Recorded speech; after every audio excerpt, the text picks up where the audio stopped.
Karyerasi davom etgani sari rekordlarni birma-bir o'rnatayotgan Ronaldo ko'pgina futbolchilarning havasini keltiradigan ishlarga o'z imzosini qo'ydi va qo'yishda davom etmoqda. Messi bilan tinimsiz solishtirilishi tarixda qoldi. Ronaldo hozirga kelib ko'pgina futbol muxlislari tomonidan dunyoning eng zo'r o'yinchisi deb e'tirof etilmoqda. Bugungi videomizda Ronaldo bajargan ishonishimiz qiyin bo'lgan harakatlarni ko'rsatamiz. Videoni boshlashdan oldin shunga o'xshagan videolarni ko'rishni xohlasangiz, videomizga like bosib bizni qo'llab-quvvatlaysiz degan umiddamiz.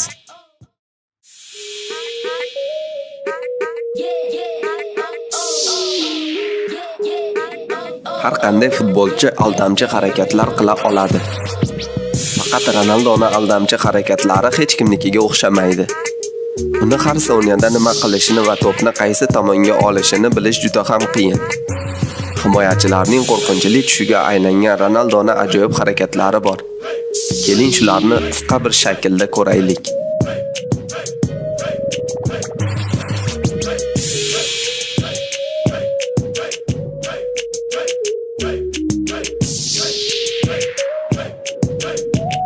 Ronaldoning urgan gollari va aldamchi harakatlari singari oshirgan paslari ham insonni hayratlantiradi.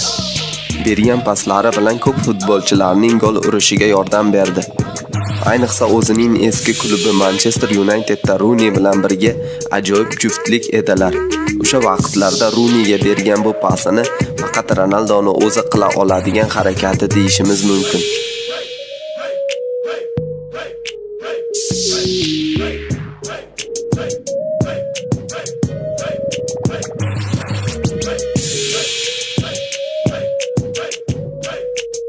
Ronaldoning Barselonaga urgan gollarini hammasini super deyishimiz mumkin.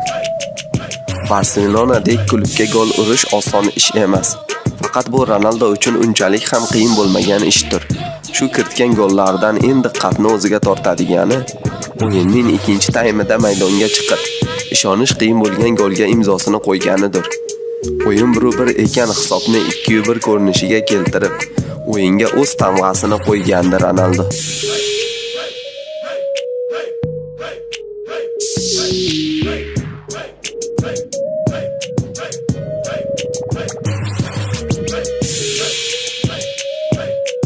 Dunyoning eng tez futbolchisi Ronaldo bo'lishi mumkin. Chunki Ronaldoning tezligi himoyachilarni doim orqada qoldiradi. Soatiga 33.6 km tezligi bilan o'zini tomosha qilganlarni doim hayratlantiradi. Butun bir maydonda 11 soniyada bosib o'tgan o'yinlari juda ko'p bo'ldi.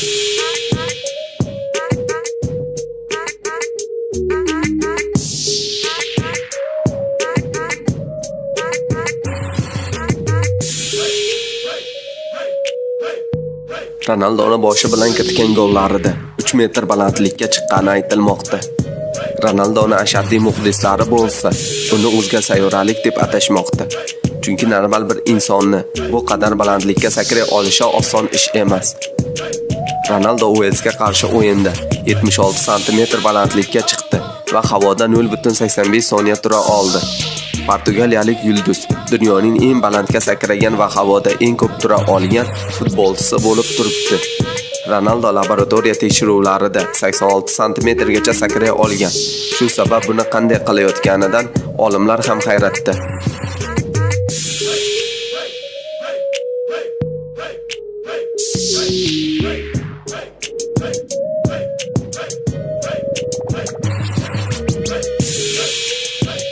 Ronaldoning oyog'ini kuchli ekanligidan xabaringiz bor. Bu kuchli oyoqlari bilan Ronaldo uzoqdan dahshatli gollar urishga erishmoqda. Ba'zida shunday zarbalari darvozabonlarni qo'rqitib qo'ymoqda.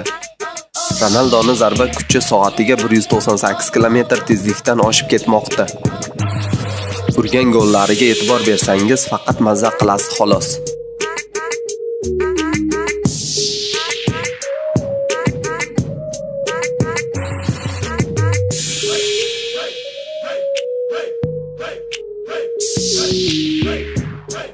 2002-yili Manchester United bilan Sporting klublari o'rtasidagi o'yinda Sir Alex Fergusonni e'tiborini o'ziga torta olgan.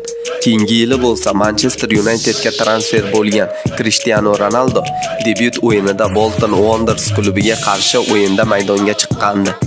Ilk o'yinida ko'rsatgan harakatlari bilan kelajakda mega yulduz o'yinchi bo'la olishini signalini bergandi. Maydonga chiqqanida 18 yosh edi va bu afsonaviy o'yin tarixga oltin harflar bilan yozildi.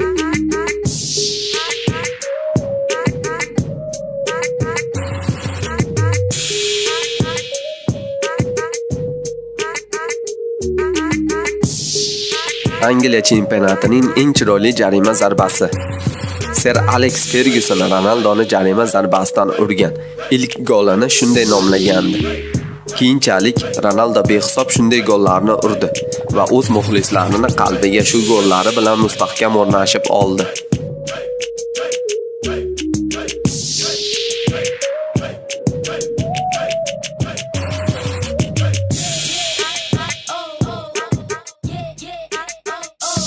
Cristiano Ronaldo Bavariya klubiga qarshi o'yinda kiritgan gollari bilan o'z tarixini yozdi. Shu o'yinda 2-1 hisobida g'alabaga erishgan klubiga 2 golni sovg'a qilib, Ronaldo Yevropa kubiklarida 100 goldan oshgan ilk futbolchi bo'ldi.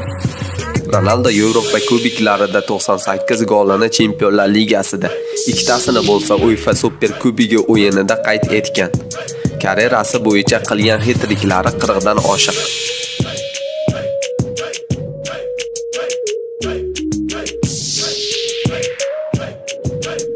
Videoni ham oxiriga keldik. Sizningcha Ronaldo kelasi mavsumda yana o'z darajasini ko'rsata oladimi? Yoki yosh bilan muammolar paydo bo'lib, o'yinida pasayishlar bo'ladimi? Shu haqida sharhlarda izoh qoldiring. Doimo sog' salomat bo'ling. Keyingi videolarda ko'rishguncha